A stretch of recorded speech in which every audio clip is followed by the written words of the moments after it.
Hello friends, once again welcome to my cooking channel Dulhan's kitchen. आज का मेरा video ज़रा हटके है, थोड़ा अलग टाइप का है। ये रेसिपी है रेड एंट का अचार या चटनी बोलेंगे हम उसे। रेड एंट जिसे हमारे झारखंड इलाके में तेमता कहते हैं, बस्तर इलाके में इसे चापड़ा भी कहते हैं और अलग अलग जगहों के अलग अलग नाम हैं। यह एक बहुत ही गुणकारी फूड है। इससे जुड़ा हुआ मेरा अपना पर्सनल एक्सपीरियंस मैं शेयर करती हूँ, जिसे आप सबको इस गुणों के खान के बारे में पता चले। बात है 2009 की, जब मेरी बेटी 2 साल की थी और उसे वूफिंग कफ यानी काली खांसी हो गया था। खांसी का दौर आता था तो बच्ची को खांसते खांसते सांस फूल जाती थी। हम सब घर वाले उसे संभालते संभालते ना जाने कितनी रातें जागते हुए बिता दिए, उसका हिसाब ही नहीं है। हम कभी ये हॉस्पिटल, ये डॉक्टर, ये क्लिनिक करते करते कितनी जगह भटकते, लेकिन कहीं भी परमानेंट इलाज नहीं मिला। एक दिन ऐसा हुआ कि बेटी खांसते खांसते लगभग बेहोश जैसी हो गई और हम उसे उठाकर हॉस्पिटल की ओर दौड़ पड़े। उसी समय चाईबासा के हमारे फैमिली फ्रेंड्स विजिट करने आए। बेटी की ऐसी हालत देखकर वे भी परेशान हो गए। हमारे हॉस्पिटल से लौटने तक वे लोग इंतज़ार करते रहे। करीब 1 हफ्ते बाद वे फिर से हमारे यहाँ आए और इस बार उनके हाथ में एक छोटी सी कांच की बोतल में एक अचार थी। उन्होंने कहा, ये सिर्फ अपनी गुड़िया को ही खिलाना। उसकी इलाज के लिए मैं थोड़ा सा चम्मच में लेकर चखी तो वो बहुत ही खट्टा था। चम्मच में बहुत कम क्वांटिटी में मैं अपनी बेटी को पकड़वाई तो वह बहुत तुरंत उसे थोड़ा चाटी, फिर और उसे बार बार मांगकर उसे खाने लगी। मैंने नोटिस किया कि उस दिन धीरे धीरे उसका खांसना बहुत कम हो गया। दूसरे दिन मैंने फिर बेटी को ऑफ़र किया तो उस दिन भी उसके पीछे पड़ गई और तब मैंने गौर किया कि दूसरे दिन शाम होने तक उसका खांसी गायब। ये तो चमत्कार ही हो गया भाई। वो खांसी जिसके चलते हमारी गुड़िया की हालत बेहाल और हम रात दिन हम सो नहीं पाते थे, वो एक अचार से 2 दिन में ही उसका पूरा काला खांसी यानी वूफिंग कफ गायब हो गया।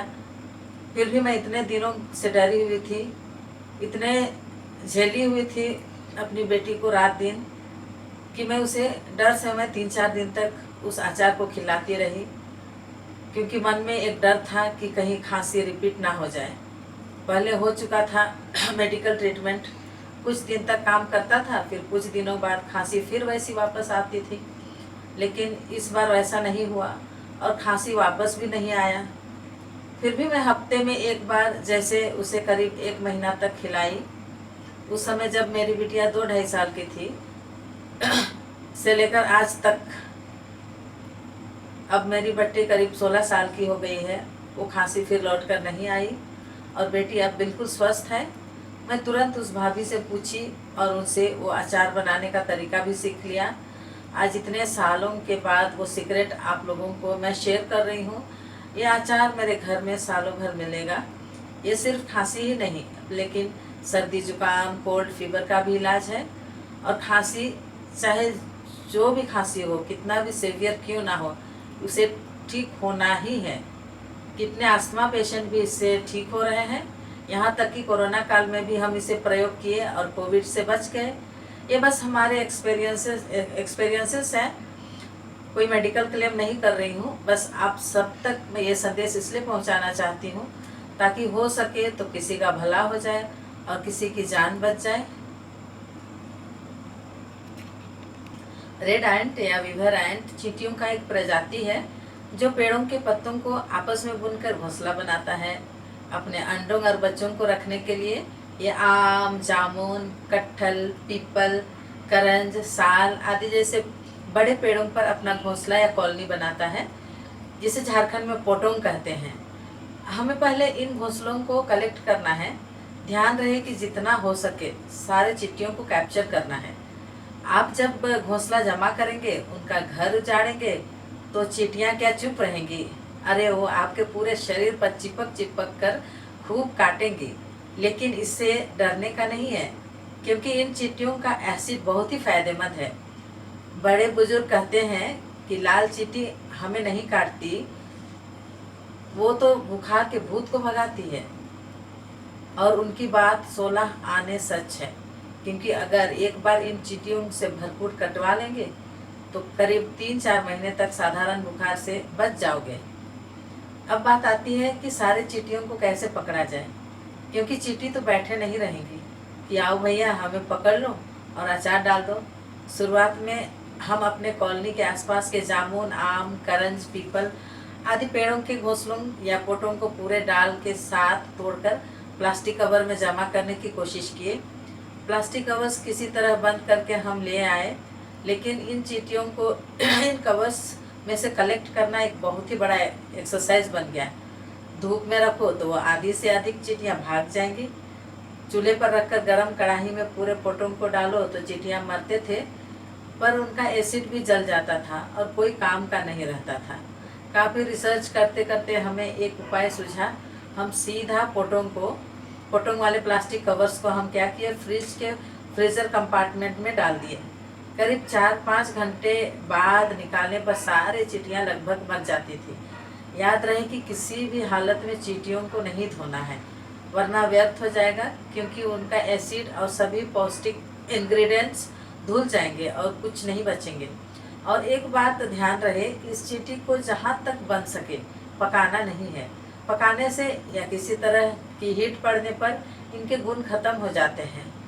हमारे झारखंड के कुछ इलाकों में इसे पका के खाया जाता है और सिर्फ इसके अंडे को खाया जाता है, चींटियों को फेंक देते हैं। अभी मुझे पता चला है कि अंडों के साथ साथ चींटियों को भी खाना चाहिए, और वो भी बिना पकाए, चाहे चटनी बनाकर या अचार बनाकर। अचार इसलिए कि इससे आप महीनों प्रिजर्व कर सकते हैं। तो चलिए आप लोगों को और बोर ना करते हुए अचार की रेसिपी वीडियो की तरफ ले चलते हैं।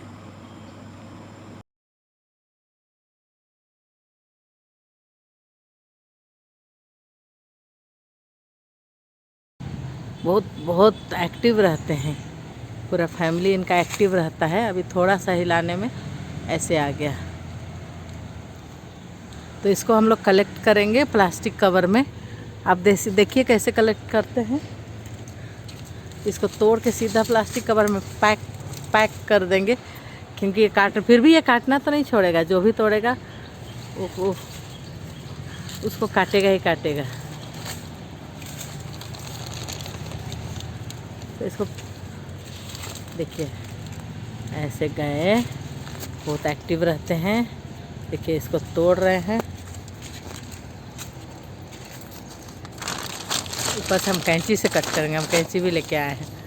थोड़ा मॉडर्न वो मेंटालिटी वो कोशिश कर रहे हैं। जल्दी पकड़ पकड़ पकड़, तू कटाई।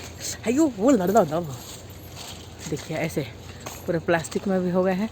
टुकड़ों से कट कर दिए, गिर गया। अब हो जाएगा कल्याण। देखिए ऐसे कभी गिर जाता है तो ये हालत होता है। इसको हम कवर में डाल देते हैं।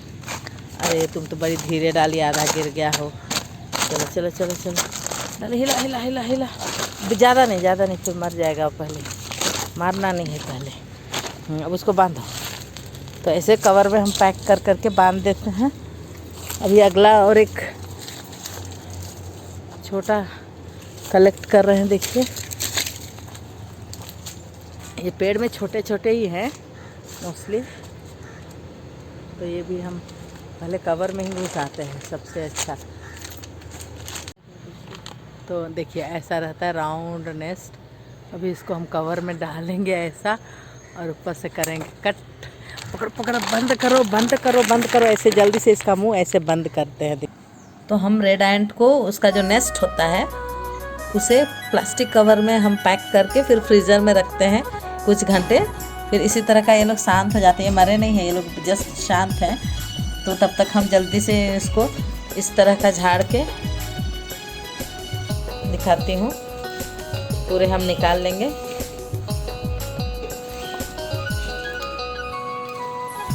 देखिए हम ऐसा निकालते हैं, क्योंकि जब जिंदा रहता है तो ये बहुत अच्छा बाइट करता है, काटता है बहुत ही।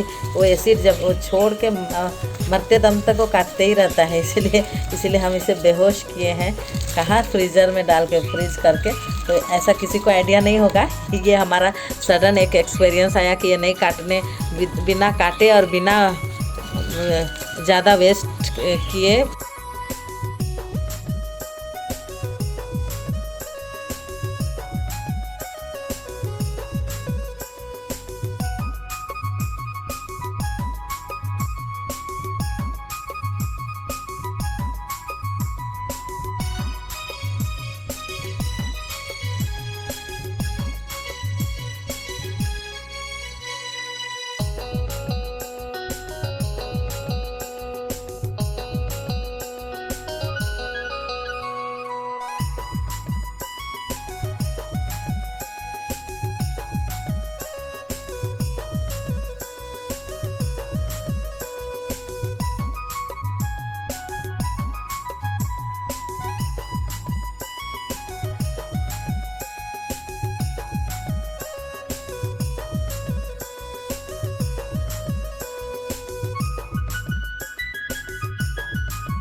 ऐसे बड़े बड़े अंडे होते हैं, देखिए पूरे निकाल रहे हैं आपसे। एक एक करके हम, जो एक एक नेस्ट का है, ये छोटा नेस्ट था तो थोड़ा है, ऐसा हम निकाल निकाल के साइड करते जा रहे हैं।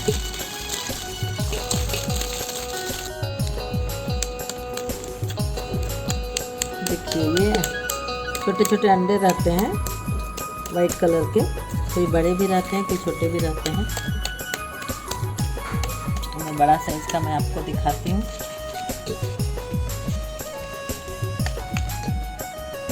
ये बड़ा साइज और छोटे।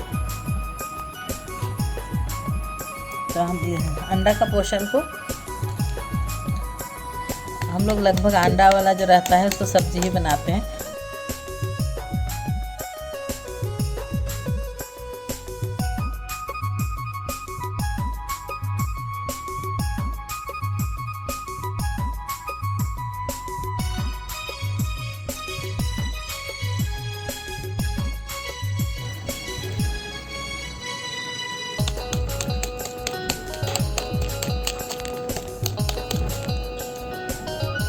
अब ये फ्रीज़र में रखे थे इसलिए साइलेंट है, थोड़ी देर में ये लोग जगने शुरू हो जाएगा। देखिए किसी किसी का रुक।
तो ये है लहसुन, तो हल्का हल्का छील लिए हैं, थोड़ा छिलका भी है।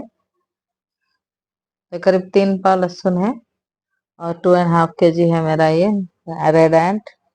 थोड़ा थोड़ा अंडा है, वो हम नहीं चुन सकते हैं, बहुत कम ही है। छोटे साइज के एग्स हैं, बड़े बहुत कम हैं। और इसमें हमें लगेंगे करीब 300 ग्राम अदरक और 1 पाव हमको गोल मिर्च लगेगा, 250 ग्राम। तो यही है मेन आपका अचार का। और ये सरसों तेल लगेगा, तो सरसों तेल करीब मुझे 2 लीटर से थोड़ा सा कम लग रहा है, तो 2 मैं यूज करती हूँ। तो ज्यादा स्पाइसी हम इसमें कुछ भी नहीं बनाते हैं। लहसुन है जो आपको पता ही है, वो अपना सर्दी खांसी में ऐसे भी काम आता है। तो जो गरम, जो शरीर को गर्मी लाता है, तो वही सब चीज हम ऐड कर रहे हैं। अदरक भी खांसी का बहुत अच्छा दवा है। ये दवा आप कम पिकल दोनों भी है, आप जिस तरह यूज कीजिए। तो मैं बनाने शुरू करती हूँ। सबसे पहले मैं पूरे रेड एंट को अच्छा से मैं चुन ली हूँ। देखिए बहुत सारे मैं चुन ली हूँ। तो मैं इसको सबको पहले ग्राइंड कर रही हूँ, मैं पीसूंगी। तो पीसने के लिए मैं क्या करूंगी, थोड़ा मतलब डायरेक्ट हम पीसेंगे तो थोड़ा सॉलिड हो जाएगा, तो इसमें तो सरसों तेल मिक्स कर करके पीसेंगे। तो मैं दिखाती हूँ कैसे पीस रही हूँ। तो लहसुन है, अदरक है और 1 पाव गोल मिर्च है। तो ये मैं भर रही हूँ जार में, पूरे सफाई कर ली हूँ। तो इस तरह भर के पहले अच्छा से ग्राइंड करना है, थोड़ा थोड़ा ही डालेंगे।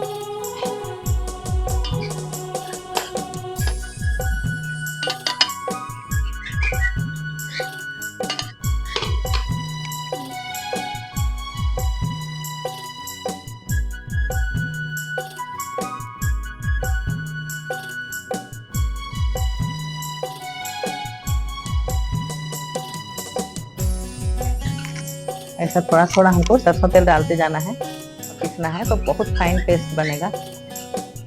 और याद रखिए बिल्कुल इसमें पानी ऐड मत कीजिएगा, नहीं तो पूरा सड़ जाएगा, बेकार हो जाएगा आपका इतना हार्डवर्क मेहनत किया हुआ।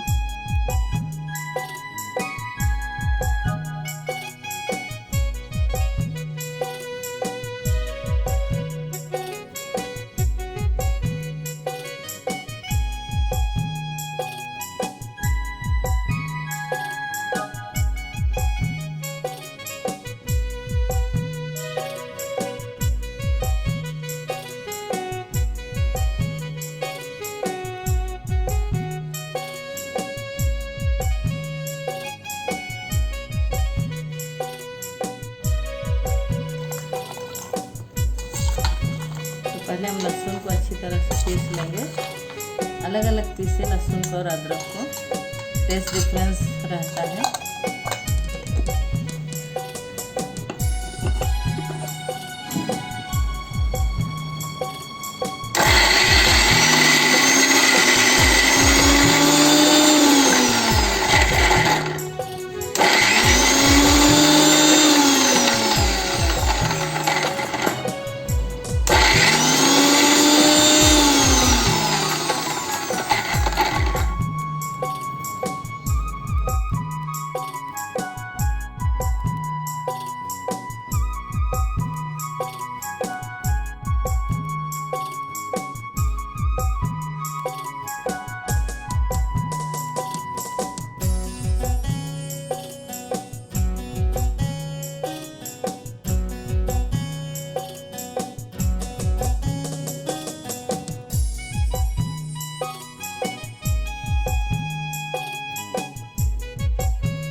सभी आइटम्स को ऐसे मिक्स करते जाएंगे। देखिए मस्टर्ड ऑयल दिख रहा है। इसे धूप में नहीं रखना है बिल्कुल, आप एक ही बार बना के स्टोर कर सकते हैं। बस जो आइटम है, जो एंट का जो अचार है उसको उसके ऊपर में पूरा सरसों तेल से कवर करना है। उतना सरसों तेल आपको डालना पड़ेगा। तो ये थोड़ा हम रॉक सॉल्ट सेंधा नमक डाल रहे हैं। तो ये दो किलो रेड एंट में, मतलब जमता लाल रंग की चींटी के लिए हमें 200 ग्राम करीब लगेगा नमक। थोड़ा नमक ज़्यादा ही रहता है क्योंकि ये प्रिजर्वेटिव का भी काम करता है, तो ये नमक भी हम ऐड कर रहे हैं। बाकी सभी आइटमों को पीस पीस कर डालते जाएंगे।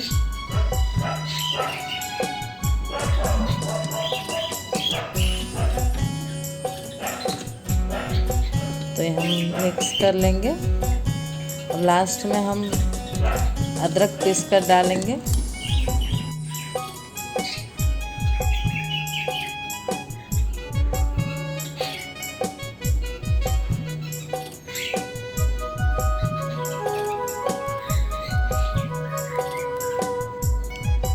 तो देखिए बहुत सारा मैं गोल मिर्च 200 ग्राम गोल मिर्च डाल रही हूँ।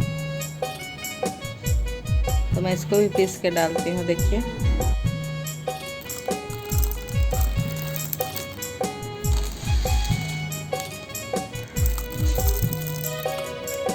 तो इसको बारीक पीसना है, नहीं तो बीच में मिलेगा अचार के बीच में, तो थोड़ा खाने में थोड़ा अच्छा नहीं लगता है। ये बिल्कुल फाइन पीसना है। बाकी अदरक और लहसुन को आप थोड़ा दरदरा भी पीस सकते हैं, चलेगा, लेकिन इसे पक्का फाइन पीसिए, पाउडर फॉर्म में लाइए।